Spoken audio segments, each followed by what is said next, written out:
To jako kouká, no. Raz a dva tvrdý přední kopy. Začal teda hodně ostrá. Krásný low kick. Krásný hák. Přední hák, dobrý, zavíral. Vašek to chce ukončit hned v prvních vteřinách. Tady není na co čekat. Dobře, hned push. Hrozně rychlý Vašek. Otočil guard, ještě teďka. Hezky. Puška do hlavy. To jsem čekal. Vycukávačky, tak vyzývá svého soupeře. Vycukávačky. Pěkně, hezky si uhl na ten low kick.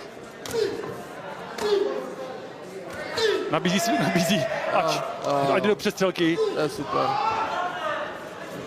To už ani není řízená agrese, to už je to je jenom agrese. A ta technika, prostě jako má Vašek na ty spotky, ta rychlost, ta dynamika, to nevíš, že to přilítne. Nádherný spodek. Dobře, čávo. Znova.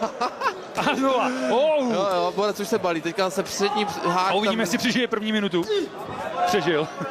První minutu přežije, ale... Tak znova. Vašek hned po minutě 10 vteřinách zasahuje kolenem. Ještě to zkusí Rumu. Naskočený push. Do hlavy.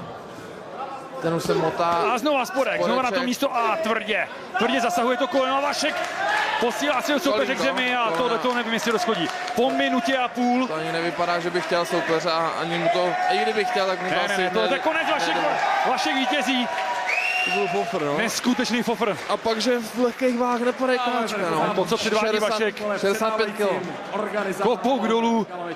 Co má Česká republika, podívej se, doufám, že teda soupeř bude v pořádku, jo.